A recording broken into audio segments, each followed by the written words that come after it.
समय का पहिया लगातार एक ही धुरी पर घूमता रहता है, इसीलिए कहा जाता है कि इतिहास खुद को दोहराता है। इस बार भी कुछ ऐसा ही होने वाला था। बेंगलोर की एक अत्यंत आधुनिक विकय गुप्त प्रयोगशाला में किसी भी जीव के कटे अंगों के पुनः उत्पन्न होने की प्रक्रिया के जांच के लिए प्रयोग चल रहे थे, जिसमें मगरमच्छ, छिपकली, ऑक्टोपस जैसी 5 जीवों के पुनः उगने वाले अंगों के डीएनए को मिलाकर प्रयोग किए जा रहे थे, परंतु सफलता नहीं मिल रही थी। लगातार प्रयोग के निष्फल होने और संसाधन की कमी होने से पूरी टीम आहत थी।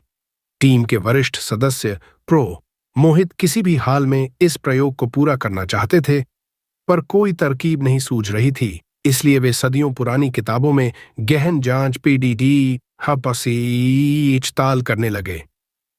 और तभी अचानक प्रो मोहित की नजर एक खास पेपर पर गई और उन्हें एक खतरनाक पर एक धांसू आइडिया मिल गया था। प्रो मोहित ने पूरे टीम को इकट्ठा किया और अपना आइडिया सुनाया, जिसको सुनने के बाद पूरी टीम सन्न थी। आइडिया था कि ट्रांसिल्वेनिया चलकर ड्रैकुला के शव को खोजकर उसका डीएनए लिया जाए और उस डीएनए को बाकी जीवों के डीएनए के साथ मिलाकर प्रयोग किया जाए। पूरी टीम को ये आइडिया मजाक लगा। किसी को भी यकीन ही नहीं हुआ कि मोहित एक काबिल वैज्ञानिक होकर दंत कथा पर विश्वास करते हैं।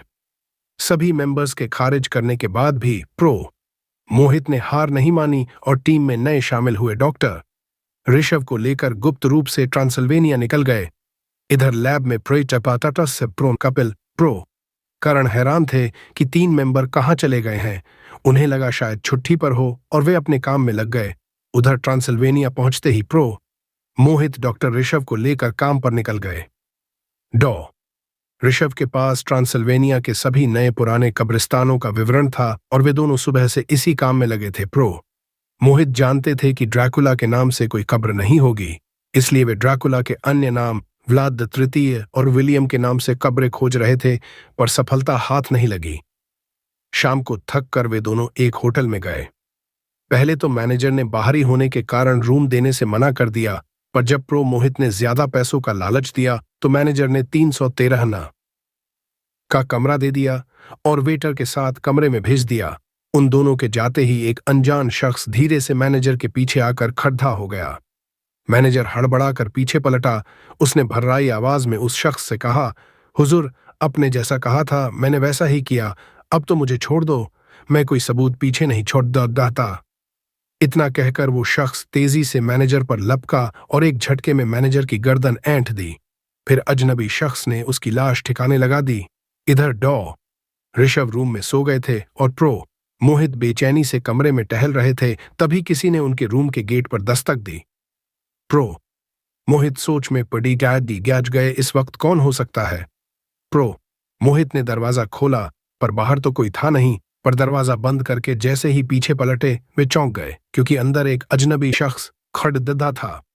इससे पहले कि मोहित कुछ बोल पाते, वो अजनबी शख्स बोल पड़िए दहा, मैं जनता हूं, ही आप यहाँ क्यों आए हैं, चौंकिए मत, मालिक से कुछ नहीं छुपता, उन्होंने ही आपको बुलाया है, वो वापस जिंदा होना चाहते हैं और इस बार आप जीवित करेंगे।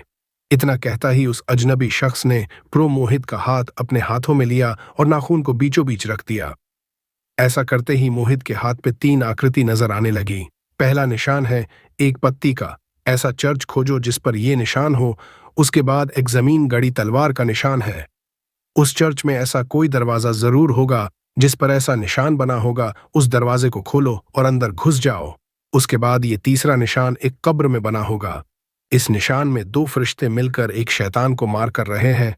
उसी कब्र में हमारे मालिक आराम फरमा रहे हैं। कब्र खोलकर अपने हाथ को थोड़ा सा काटकर 2 बूंद खून की डाल देना। ऐसा करते ही हमारे मालिक जीवित हो जाएंगे। हम चर्च में नहीं जा सकते, पर तुम जा सकते हो। इतना कहकर वो अजनबी शख्स दरवाजा खोलकर बाहर निकला और हवा में विलीन हो गया। सुबह होते ही मोहित ने ऋषभ को जगाया और रात में घटी सारी बात दी। ऋषभ भौचक्का सा सुनता रह गया। उसे यकीन ही नहीं हुआ। अपने कानों पर उल्टा वो मोहित पर भड़क गया कि उसने उसे क्यों नहीं जगाया। ऋषभ ने तुरंत अपना लैपटॉप निकला और पत्ती के निशान वाला चर्च खोजने लगा। थोड़ी देर में ऋषभ को सफलता मिल गई। जहां रुके थे वहां से 60 किलोमीटर दूर एक छोटे से गांव में है। वो चर्च बिना समय गवाए दोनों उस गांव की तरफ निकल करीब 2 घंटे की उपदद ख्वाबदद्दा यात्रा के बाद वे दोनों उस गांव में पहुंचे। चर्च गांव के बीचों बीच है। वहां पहुंचकर दोनों तलवार के निशान वाले दरवाजे को खोजने लगे।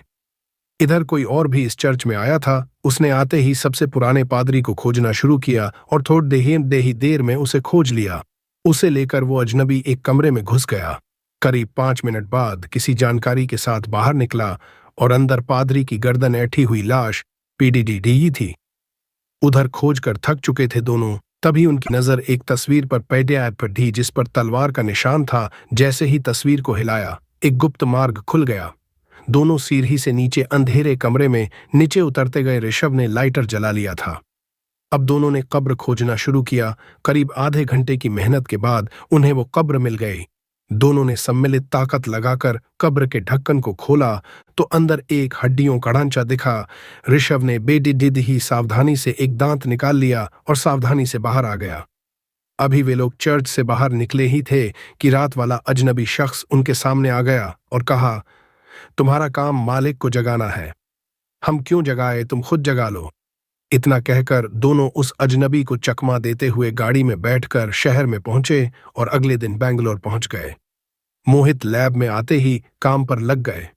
जब प्रोपेटर करण और प्रो कपिल ने जानना चाहा कि कहाँ गए थे तो उन्होंने सच्चाई बता दी। सच्चाई सुनने के बाद दोनों का मुंह खुला रह गया। प्रो कपिल ने बाकी जीवों के डीएनए में ड्राकुला का डीएनए मिलाकर सीरम बनाना शुरू कर दिया और जीवों पर प्रयोग भी शुरू कर दिया। थोड़ी सी मेहनत के बाद सीरम जीवों पर अल्प मात्रा में काम कर रहा था। प्रयोग के दौरान अचानक हरेंद्र लैब में आते हैं और उस सीरम को जबरदस्ती उठाकर खुद पर इंजेक्ट कर लेते हैं। कोई समझ पता कि क्या हुआ है। उससे पहले ही सीरम ने असर दिखाना शुरू कर दिया। 30 मिनट की दर्दनाक यातना के बाद जब हरेंद्र को होश आया तो उसके अंदर ड्राकुला की ताकत आ चुकी थी।